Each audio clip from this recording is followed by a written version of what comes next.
Shalom, selamat pagi saudaraku. Saya senang dan sangat bersuka cita berjumpa dengan saudara semua dalam renungan pagi ini. Kasih karunia dari Tuhan kita Yesus Kristus menyertai kita senantiasa. Sebelum kita mendengar renungan firman Tuhan, marilah kita berdoa. Allah Bapa yang kami muliakan, kami rindu saat ini mendengar firman-Mu. Berilah kami hati yang rela dan siap menerima sabda kebenaran-Mu. Ya Allah Roh Kudus, berilah pengertian untuk memahami dan melakukan firman-Mu yang akan kami dengar ini. Dalam nama Tuhan kami Yesus Kristus. Amin. Saudaraku dalam Tuhan, pembacaan firman Tuhan renungan kita pagi ini diambil dari Matius pasal 5 ayat yang ke-16. Demikianlah hendaknya terangmu bercahaya di depan orang, supaya mereka melihat perbuatanmu yang baik dan memuliakan Bapamu yang di sorga. Saudaraku yang dikasihi Tuhan, pohon dikatakan baik atau tidak baik ditentukan oleh buah yang dihasilkan. Jika buah itu manis, maka kita katakan bahwa pohon itu bagus. Tetapi bila buah pohon itu tidak baik, maka kita katakan bahwa pohon itu tidak baik. Dengan demikian, kualitas pohon itu sangat dipengaruhi oleh apa yang dihasilkannya. Demikianlah dengan kehidupan kita sebagai pengikut Kristus. Kualitas kehidupan kita di dalam Kristus sangat dipengaruhi oleh kedekatan hubungan kita dengan Kristus. Relasi yang intim dengan Kristus akan memampukan kita untuk menjadi terang yang bercahaya di depan orang. Kehidupan orang percaya tak ubahnya seperti pohon yang memiliki buah. Mungkin kita pikir ketika pohon itu ditanam, suatu saat buahnya akan keluar dengan sendirinya. Namun, kenyataannya ada keadaan-keadaan di mana pohon itu tidak dapat berbuah. Pohon yang terlalu muda sudah pasti tidak akan menghasilkan buah.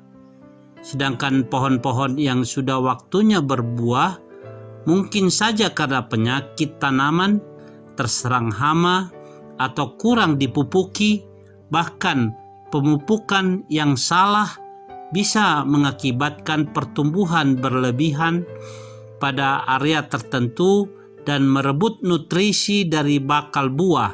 Akhirnya, pohon tersebut hanya akan menjadi pohon besar, rindang, tetapi tidak berbuah. Kondisi-kondisi tersebut menggambarkan kita yang merasa nyaman sebagai bayi rohani dan tidak mau bertumbuh, atau kita yang bertumbuh tetapi pada suatu titik pertumbuhan itu terhenti. Kita mulai berkompromi dengan dosa sehingga jangankan berbuah, kerohanian kita menjadi sakit. Ada juga sebagian dari kita yang bertumbuh luar biasa. Dibandingkan kehidupan kita yang dahulu, kita merasa sudah berubah begitu banyak. Kita rajin beribadah dan terlibat dalam berbagai pelayanan dan aktivitas gereja. Namun sesungguhnya kerohanian kita mandul. Itu terjadi ketika kita lupa hidup kita bukan untuk diri kita sendiri. Kita lupa bahwa buah itu tersedia bagi orang lain, bukan demi pohon itu sendiri.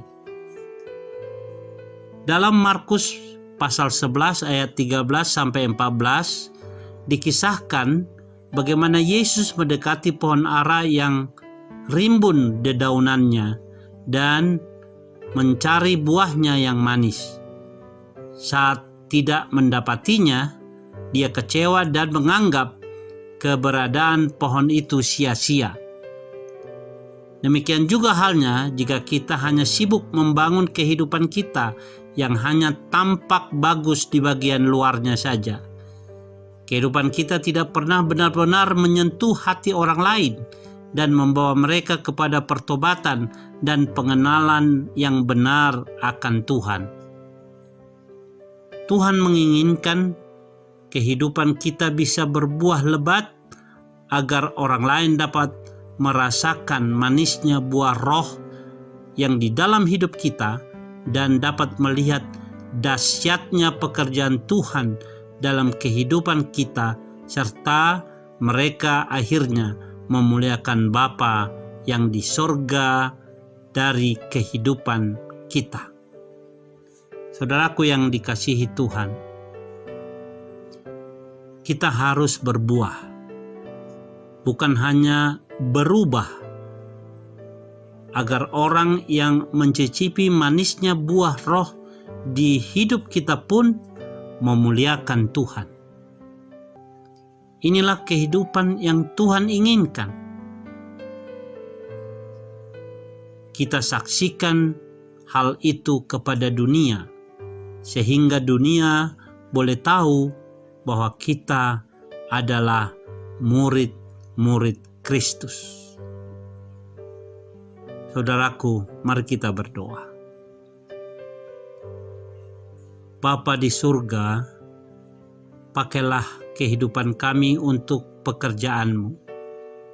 Biarlah hidup kami boleh menghasilkan buah roh yang manis, yang dapat menarik orang-orang mendekat padamu dan mengenal Engkau. Kami rindu agar semakin banyak orang yang mengenal Tuhan dari kehidupan kami. Dan terjadi revival yang dahsyat di bangsa kami yang tercinta ini. Dari anak-anak Tuhan yang mau menjadi cahaya terang bagi bangsa ini. Di dalam nama Tuhan Yesus Kristus, kami berdoa. Amin. Saudaraku yang kekasih di dalam Tuhan, sampai disinilah akan renungan pada pagi hari ini. Kita berjumpa kembali pada renungan selanjutnya. Tuhan Yesus memberkati.